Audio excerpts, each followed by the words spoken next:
بسم اللہ الرحمن الرحیم، اللہ کے نام سے جو رحمان اور رحیم ہے۔ وَلَقَدْ يَسَّرْنَا الْقُرْآنَ لِلذِّكْرِ فَهَلْ مِن مُدَّكِرٍ۔ ہم نے اس قرآن کو نصیحت کے لیے آسان ذریعہ بنا دیا ہے، پھر کیا ہے کوئی نصیحت قبول کرنے والا؟ بسم اللہ الرحمن الرحیم۔ اذهب انت واخوك بآیاتی ولا تنیا فی ذکری اذهبا الى فرعون انه طغى فقولا له قولا لینا لعله يتذکر او یخشى۔ صدق اللہ مولانا العظیم۔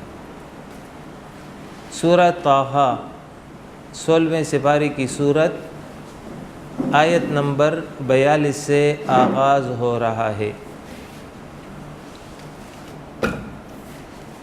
سورہ طٰہٰ یہ مکی سورت ہے، دور مکی میں نازل ہوئی ہے۔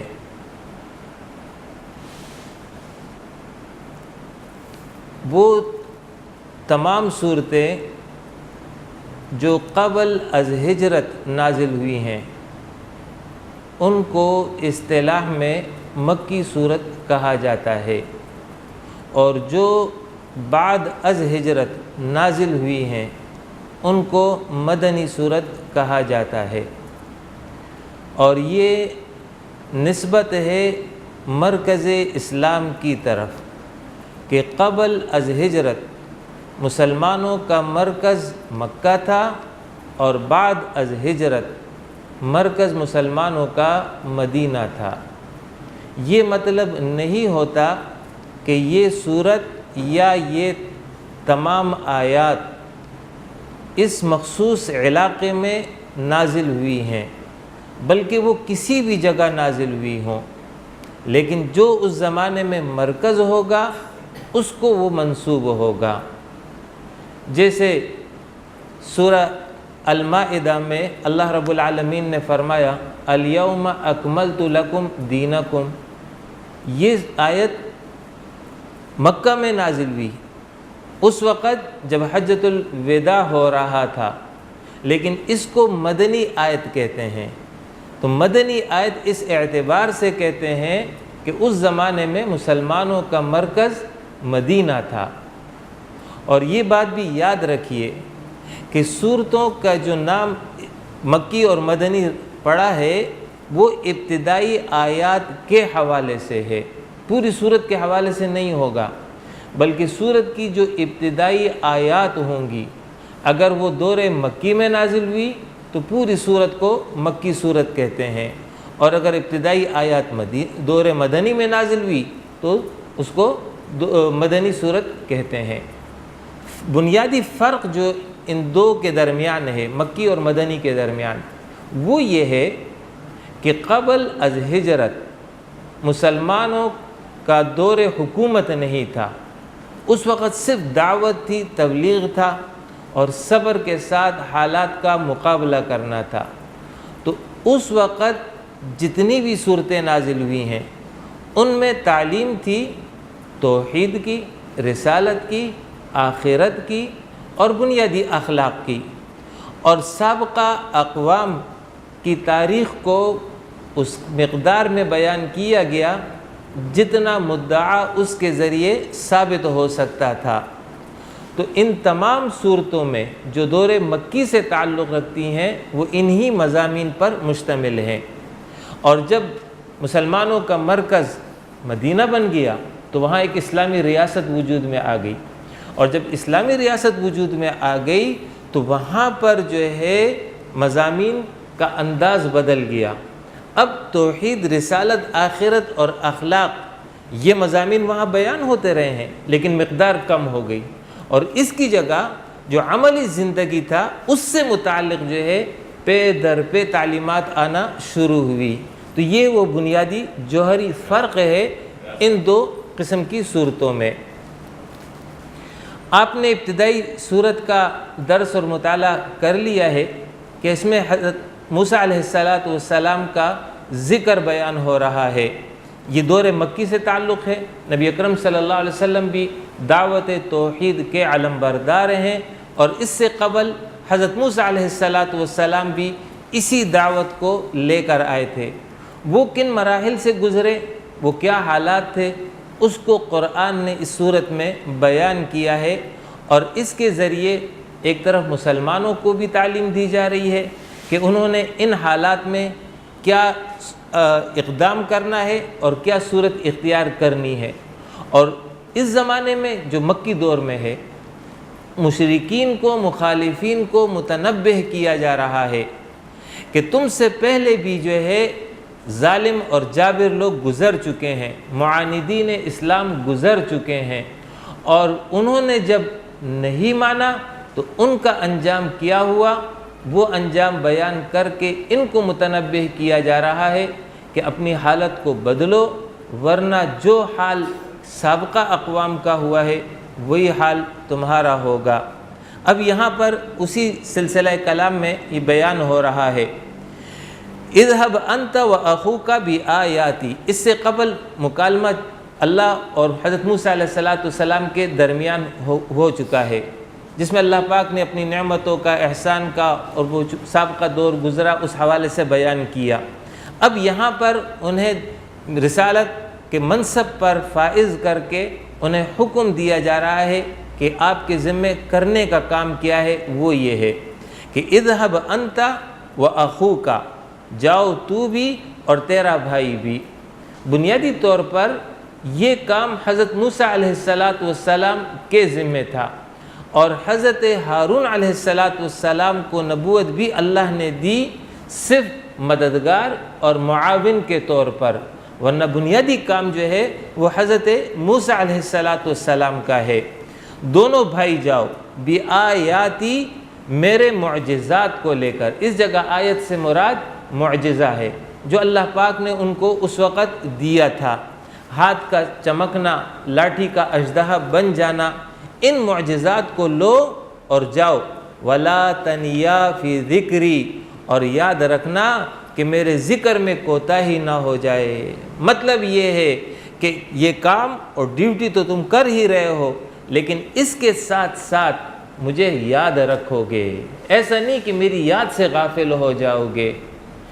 ذکر الہی کا وظیفہ یہ مستقل وظیفہ ہے ایک مومن کا، اس میں کوئی وقت کی قید نہیں ہے، اس میں کسی خاص شرائط کی پابندی نہیں ہے، بلکہ یہ ہر حال کا وظیفہ ہے۔ اسی لیے فرمایا وَذَكَرَ اللَّهَ كَثِيرًا، اللہ کو کثرت سے یاد کریں گے۔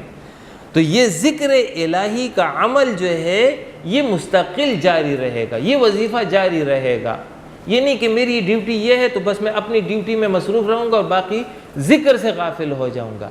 اس میں آج کے اسلامی تحریک کے کارکنان کو بھی نصیحت ہے کہ جہاں آپ غلبہ دین، اقامت دین کا کام کر رہے ہیں اور اس حوالے سے جو ہے مختلف انداز اختیار کر رہے ہیں، لیکن اللہ کے ذکر سے غافل نہیں ہوں گے، اللہ کے ذکر کو ہمیشہ جاری رکھیں گے۔ اسی وجہ سے عقل مندوں کی صفت یہ بیان کی ہے، الذین یذکرون اللہ قیاما وقعودا وعلی جنوبہم، کہ عقل مند لوگ وہ ہیں جو اٹھتے، بیٹھتے، لیٹتے، مراد ان تین سے کل حال ہے، یعنی ہر حال میں اپنے رب کو یاد کرتے ہیں۔ تو یہاں پر بھی اللہ پاک نے نصیحت فرما دی کہ ولا تنیا فی ذکری، دونوں جو ہے کوتاہی نہ کرنا میری ذکر میں۔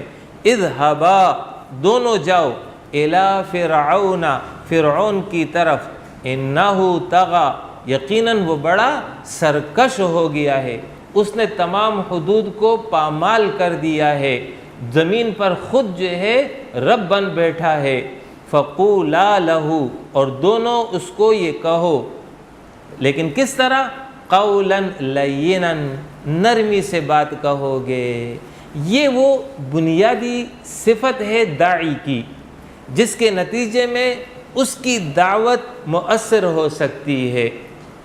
اب اگر داعی اپنی دعوت کو بیان کرے، وہ دعوت کتنی ہی اچھی کیوں نہ ہو، کتنی ہی برحق کیوں نہ ہو، لیکن انداز بیان جو ہے اس میں سختی ہو، درست لہجہ ہو، اور مخاطب کے ساتھ جو ہے اس کا یہ انداز و رویہ ہو کہ اس کو جو ہے کمتر ثابت کیا جا رہا ہے، اس کو جو ہے اس قسم کے القاب سے یاد کیا جا رہا ہے جو عموماً ناپسند ہوتے ہیں، کہ اے کافر، اے فاسق، اے ظالم، اس قسم کے الفاظ سے اگر اس کو آپ پکاریں گے تو بجائے اس کے کہ وہ آپ کی بات کو سنے، الٹا ریئیکشن ظاہر کرے گا اور وہ جو ہے مزید انحراف کی راہ پہ چلے گا۔ اس لیے طریقہ یہ ہے داعی کا کہ وہ جب بات کرے تو بات میں نرمی کا رویہ اختیار کرے گا، نرمی کا انداز اختیار کرے گا۔ اس نرمی کی وجہ سے اس کی یہ بات اور دعوت جو ہے وہ دوسرے کے اوپر اثر انداز ہوگی۔ جس طرح یہ تعلیم حضرت موسیٰ علیہ السلام کو اللہ رب العالمین نے دی، یہی تعلیم جو ہے ہر داعی کے لیے ہے۔ آج کا داعی، آج کا اسلامی تحریک کا کارکن ہے، اسلامی تحریک کے کارکن کو بھی یہ بات اپنے پیش نظر رکھنی چاہیے کہ میرا مقابل، میرا مخالف کتنا ہی برا کیوں نہ ہو، لیکن بہرحال وہ اللہ کا بندہ ہے۔ اب اگر وہ جو ہے اس کے ساتھ نرمی رکھے گا تو اس کی بات اثر انداز ہو جائے گی، لیکن اگر وہ جو ہے سختی کا رویہ رکھے گا، جیسے آج کل بعض نوجوان بچے جو ہے اور بعض جوشیلے قسم کے لوگ جو ہیں وہ یہ رویہ رکھتے ہیں، جو آج کل فیس بک ہو گیا یا اور چیزیں ہو گئی، اس کے اوپر جب کمنٹس کر رہے ہوتے ہیں تو وہ مقابل کے ساتھ انتہائی توہین آمیز، تضحیک آمیز، طعنہ والا انداز اختیار کرتے ہیں۔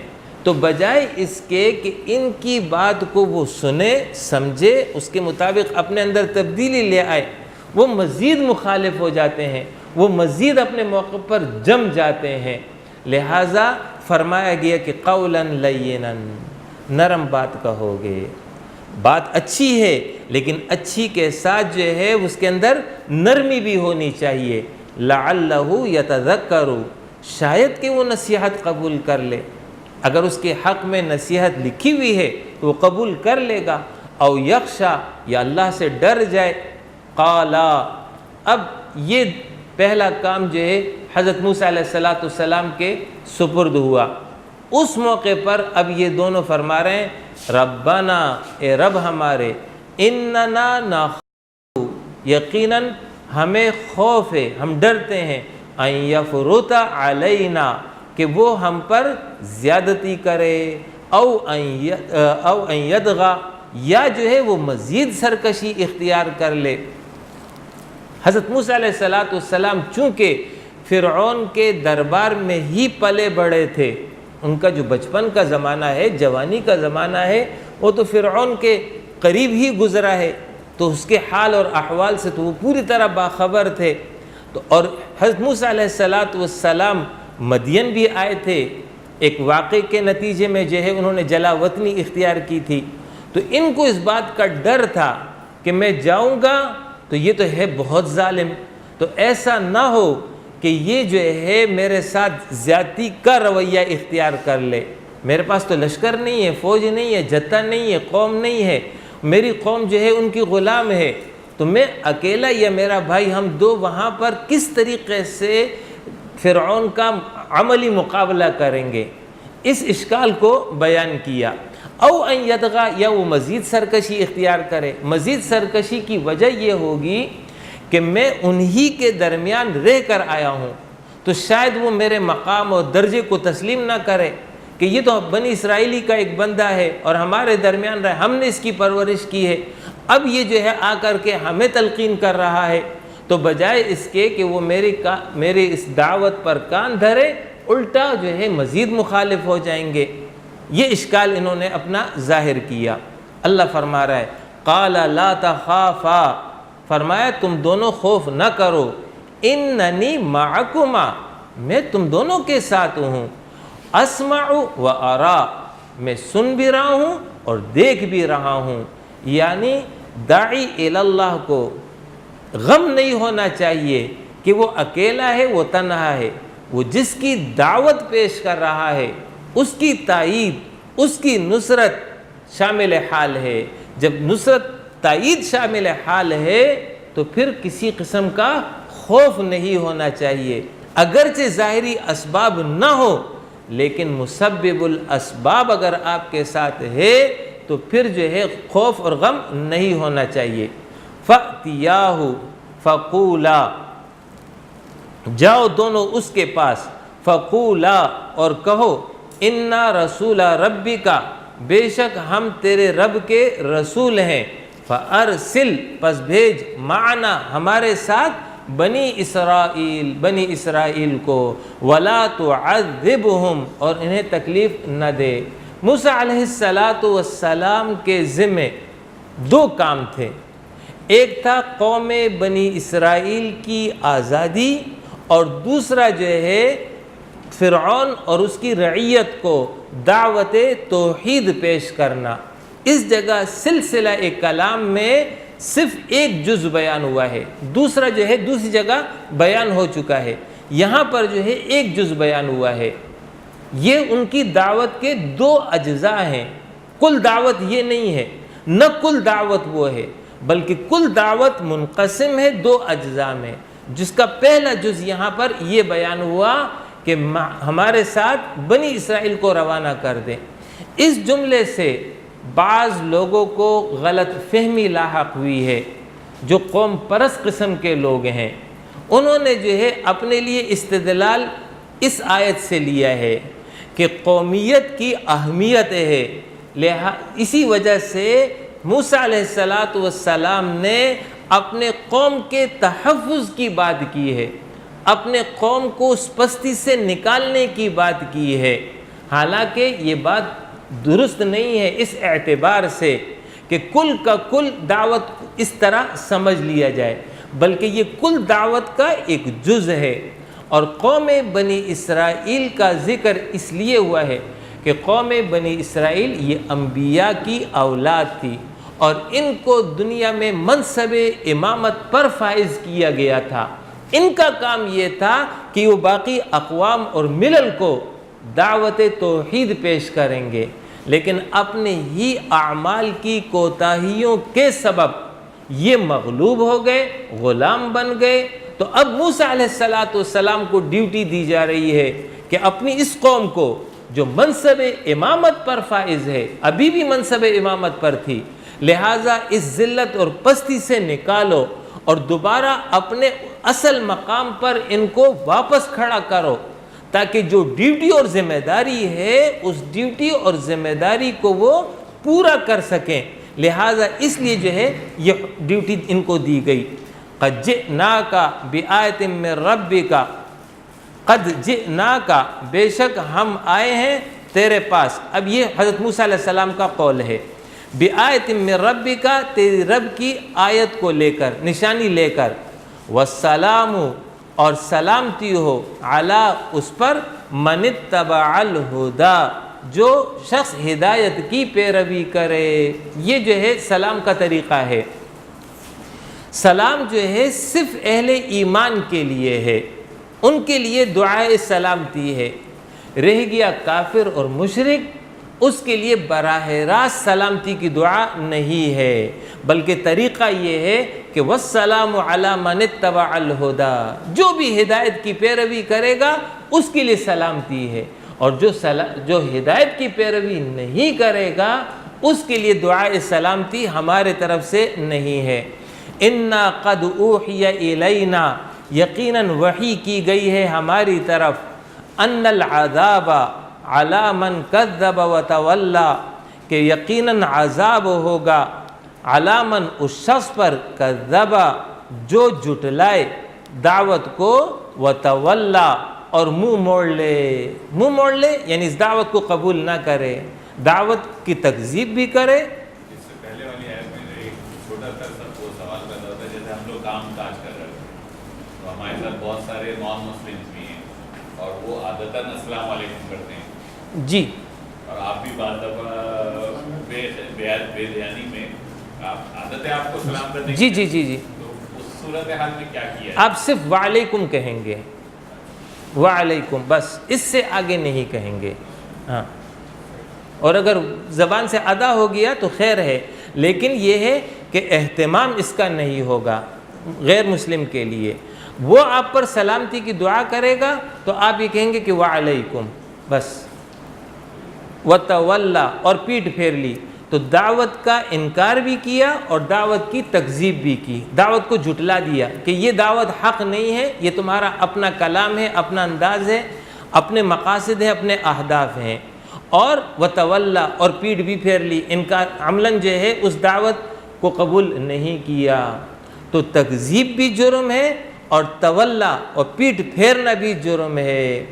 آج بھی اسلامی تحریک جب دعوت توحید یا دعوت دین پیش کرتی ہے تو اس کا کے ساتھ بھی جو معاندین اور مخالفین ہیں ان کا بھی رویہ یہی دو قسم ہوتا ہے، تکذیب بھی ہوتا ہے اور تولی بھی ہوتا ہے. تکذیب اس طرح کہ یہ بات جو تم کہہ رہے ہو یہ جو ہے حق نہیں ہے، یا یہ جو بات تم کہہ رہے ہو تمہارا مقصد یہ نہیں ہے بلکہ مقصد کچھ اور ہے، اس کے لیے اس کو استعمال کر رہے ہو. جیسے ایک بھکتی کے طور پر یہ کہا جاتا ہے کہ یہ لوگ اسلام نہیں اسلام آباد چاہتے ہیں، یعنی اسلام کو اسلام آباد کے لیے استعمال کر رہے ہیں. تو یہ تکذیب ہے، جھٹلانا ہے. وتولا، اور دعوت کو قبول نہ کرنا یہ تولا ہے. تو فرمایا کہ عذاب ہے اس کے لیے جو دعوت کو جھٹلائے گا، وتولا، اور پیٹھ پھیرے گا. قال، موسیٰ علیہ السلام نے فرعون نے کہا، فمن ربکما یا موسیٰ، تم دونوں کا رب کون ہے اے موسیٰ؟ موسیٰ علیہ السلام چونکہ اس وقت متکلم تھے تو خطاب ان کو کیا، اور چونکہ دونوں موجود تھے اس لیے فرمایا الفاظ یہ آئے ہیں من ربکما، تم دونوں کا رب کون ہے. یہ فرعون کا مکالمہ ہے جو قرآن بیان کر رہا ہے. قال، موسیٰ علیہ السلام نے فرمایا، ربنا الذی، ہم سب کا رب، الذی، وہ ہے، اعطا کل شیء خلقا، جس نے جو ہے ہر چیز کو تخلیق کی ہے، خلقت دی ہے، خاص صورت اس کو عطا کی ہے. ثم ہدا، اور پھر اس کی رہنمائی کی ہے، وہ ہمارا رب ہے. قال فما بال القرون الاولی، فرعون نے کہا تو پھر جو نسلیں گزر چکی ہیں وہ کس حال میں ہیں؟ موسیٰ علیہ السلام نے اللہ کے حوالے سے فرمایا کہ میرا رب وہ ہے جو خالق ہے تمام کا، جس نے پیدا کیا اور جس نے جو ہے ان کی رہنمائی کی، میرا رب وہ ہے. اب فرعون اور فرعون کی جو قوم تھی وہ اللہ کی منکر نہیں تھی، اللہ کے وجود کی قائل تھی. تو موسیٰ علیہ السلام نے ایسا انداز اختیار کیا کہ جس کا وہ انکار نہیں کر سکتے تھے. اس بات کو وہ سب تسلیم کرتے تھے کہ خالق وہی ہے. فرعون نے کبھی یہ دعویٰ نہیں کیا کہ میں خالق ہوں. خالق کون ہے؟ اللہ ہے. تو جس کو فرعون اپنا خالق تسلیم کرتا تھا وہی صفت موسیٰ علیہ السلام نے اختیار کی کہ وہی خالق میرا رب ہے. اب اس کا انکار تو وہ کر نہیں سکتا تھا کہ نہیں وہ خالق نہیں ہے. اب اس نے دوسرا انداز اختیار کیا اور اس کے ذریعے وہ قوم کی ہمدردی لینا چاہ رہا تھا. وہ یہ تھا کہ اے موسیٰ، میں نے اس کو اپنا رب تسلیم نہیں کیا، تم نے اپنا رب تسلیم کیا، ٹھیک ہے. اس کا مطلب یہ ہے کہ تمہارے نظر میں باطل ہوں، تم حق پر ہو. تو جس طرح میں نے اس کو اپنا رب تسلیم نہیں کیا تو جو پچھلے نسلیں گزر چکی ہیں انہوں نے بھی یہی روش اختیار کی کہ انہوں نے بھی اس خالق کو اپنا رب تسلیم نہیں کیا. اچھا، جب انہوں نے تسلیم نہیں کیا تو ذرا یہ تو بتاؤ کہ ان کے بارے میں تم یہ کیا کہتے ہو؟ اب موسیٰ علیہ السلام اگر جذباتی ہوتے تو فوراً یہ کہہ دیتے وہ سب گمراہ ہیں، وہ سب کافر ہیں، وہ سب جو ہیں جہنمی ہیں. تو اس کے نتیجے میں کیا ہوتا؟ فرعون کہتا کہ دیکھو یہ تمہارے باپ دادوں کو برا کہہ رہا ہے. تو قوم میں اپنے لیے ہمدردی پیدا کر لیتا اور موسیٰ علیہ السلام کے لیے مزید دشمنی بڑھا دیتا. یہ اس کی چال تھی. اب موسیٰ علیہ السلام نے کیا جواب دیا؟